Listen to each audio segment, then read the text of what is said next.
Hello, my friends. Nash Mackey here, rapid breakthrough and personal performance coach. I wanted to delve into the subject of self-love today. Self-love is something that we hear a lot about, and I think that it's an incredible thing to be focusing on. However, there are certain misconceptions around self-love and certain traps even in self-love that I think it's important we're aware of.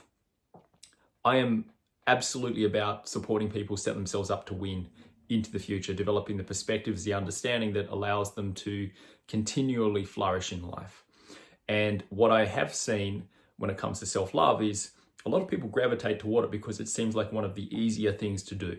And some people would argue with me that self-love isn't easy, but in the scheme of a lot of transformational work, it's probably one of the easier things. And self-love can be, as many of you probably know, it can be something as simple as just prioritizing doing something for you that you enjoy.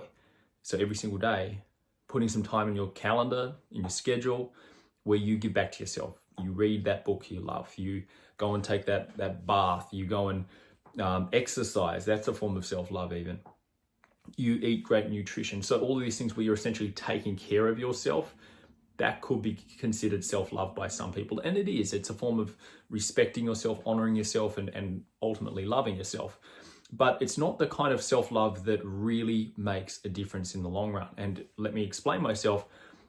I've actually seen people become more depressed when they have not dealt with the underlying causes of why they don't feel this sense of enoughness in their life, and they go straight to these practices that make them feel good for a moment. That can be detrimental because they feel good for a moment and then they don't feel good because they've not developed a deeper understanding and they've not done that deeper work to actually heal that huge feeling that they've been carrying all of their life, or that deep belief that they're somehow not good enough, that they don't belong, and they've not really filled that void within them that's been causing them to crave more love, more connection, and they're trying to give it to themselves through more stuff, through more practices, which can be detrimental, because then what can happen is people end up resenting these really great practices that would usually support someone do exceptionally well in life,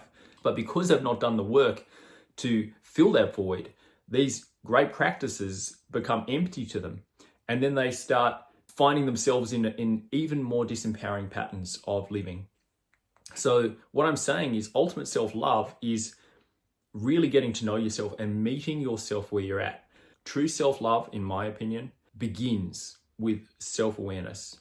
And that self-awareness comes from self-reflection. So sometimes we do need support with this because there's only so much we can see ourselves. Having someone else who we share with and talk to, who then reflects back the patterns that we are demonstrating and brings our attention to certain frames of mind we might be holding, is immensely beneficial. We need other people in our lives. It's absolutely a given. But it can begin even by yourself with a journal. That's a great place to start. And you just journal about how you've been living. How are you doing within yourself? How are you doing in life? And you get to know how you are, who you are choosing to be. And so you meet yourself where you're at. And that in itself is a beautiful form of love, because you're not trying to change yourself. You're not just trying to give yourself something. You're actually just meeting yourself. You are seeing yourself. You are hearing yourself, just like in a great relationship. You don't always need your partner to be giving you gifts, but what you ultimately do want them to do is have the capacity and value you enough to sit with you and see you and hear you and meet you in your humanness. And so that is some of the greatest self-love you will ever do, is just meet yourself where you're at with compassion, with an open heart, with an open mind. And then ultimately looking at what you are carrying that might not be serving you, because every single one of us, we've all got traits, we've all got beliefs that we have developed that are less than ideal. And for anyone who's out there who's thinking they don't have work to do, think again. We've all got our bit of work to do, and it's an ongoing process. And that's a beautiful thing. We've all got our work to do. We've all got things that we can improve on. We've all got certain traits about ourselves that get to be refined. And we've also got unique zones of genius. We've also got unique values. We've also got a unique purpose that is unique as our thumbprints. And so getting to know ourselves, meet ourselves where we're at, finding out what's triggering us, finding out where we are wounded within ourselves, and going to work on healing those internal wounds.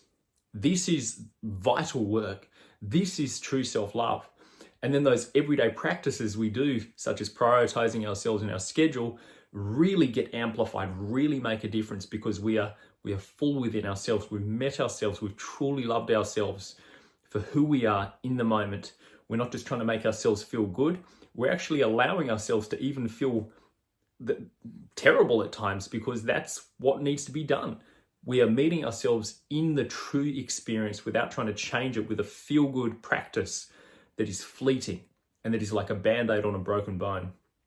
So this is a really important understanding when it comes to self-love. Meet yourself with compassion, meet yourself with an open mind, and ultimately meet yourself to develop that greater self-awareness that comes from that self-reflection. This, I believe, is the doorway to greater self-love.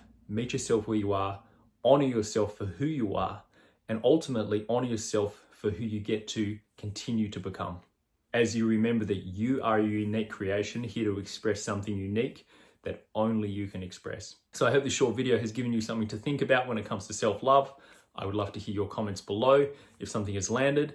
So now I get that this perspective on self-love might not be the most popular perspective, because it doesn't just cause people to feel good straight away, but this is the work that I have seen makes the greatest difference in people's lives. If you've enjoyed this video, please leave a comment below, please like, please share, and if you haven't already, please subscribe to this channel. Thank you once again for being here. I look forward to seeing you in our next video.